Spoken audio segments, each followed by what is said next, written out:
Our next guest has a fatal fascination for women. He is wonderfully handsome. He is superbly talented. He is so tall and good-looking, women cannot resist him. They become his slaves, no matter where he happens to be. And the secret is that he can make the woman of his choice laugh. And they do tell me, those who know about these things, that the great gift with a woman is to be able to make her laugh. Because while she's busy laughing, she doesn't notice what else you're going to. Would you welcome, please, Mr. Billy Connolly?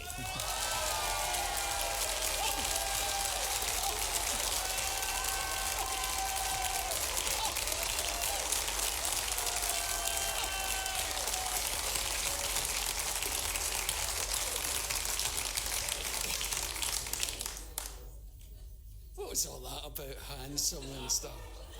I meant every word of it, Billy. Oh, I'm delighted to hear I wanted to give you a little build-up for yourself. Where in the name of God did you get the rig out?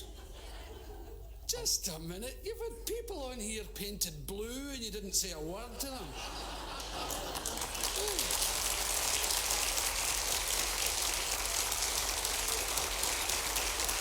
I thought... Not only that, there was about half a dozen of them were dressed as a dragon. And you talking about my suit? I thought the rig out you wore with Parky was bad enough. Oh, yeah. Well, I've had a thing about clothes for a long time. Men's clothes haven't really changed much since the 30s. Look at your suit. You could be in a 1937 movie, couldn't you? Oh, no, I'm not putting you down. It's a very nice suit. But you know, the lapel thing and double-breasted and a nice pair of trousers and Oxford shoes, you know, you could be in a 40s for a 30s movie. So I thought, let's cheer the place up a bit here. You know, the only thing is, when you sit on your granny's couch, you disappear. You know? But it's good. I like it.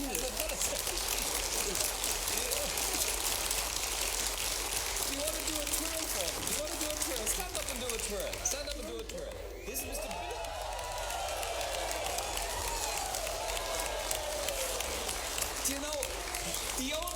The only thing I have to say about that is it looked better on the window. No, models usually take it off. Don't drive them wild completely. Come back. It's okay, it's just a suit. How are you then? You're just back from Australia. How long were you there? Yesterday, I came back yesterday. I was only there for a week. How long do you have to be to Pamela and the kids are out there. And I went to see them, say hello. For a week? Yeah, the kids keep forgetting who I am, you see.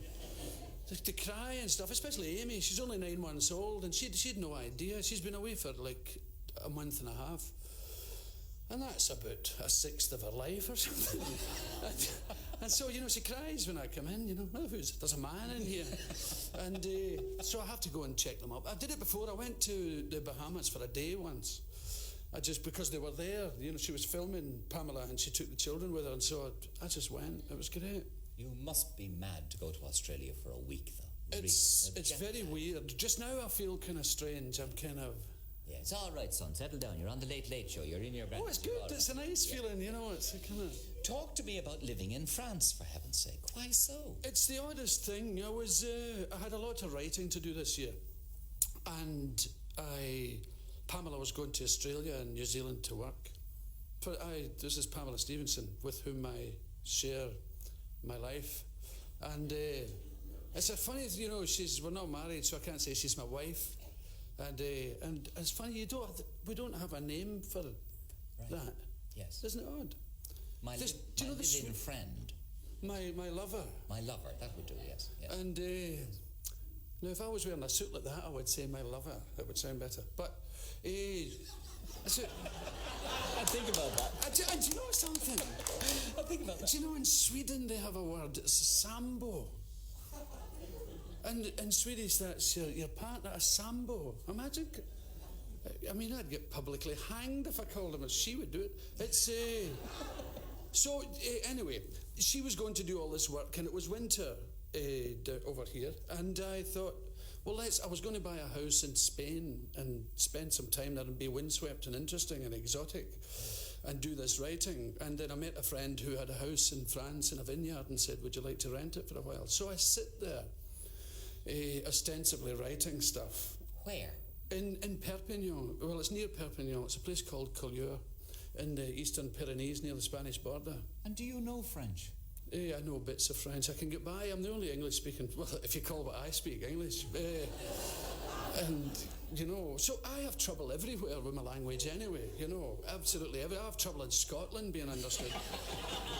and so in France, I can get by. I know enough to get by from my school stuff, and I bought some cassette tapes and I learn my stuff. I do little lessons. Well, what do you do all day, Billy? I sit and write and wait for the muse to come upon me. Write comedy, do you? I write little poems, and I'm writing a children's poetry book and bits of stuff like that, But you say you live in a vineyard. You're not even drinking this one. I don't. No, I've gone from wino to living in a vineyard.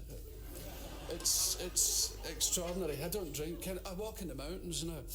I've become extremely weird, and it's okay. The only other English-speaking person in the village is Sting, and he's only a poster in a shop, And he's advertising Levi's, and so I go down in the morning, I buy my bread, and I go, "Hi, Sting," and he never bloody answers me.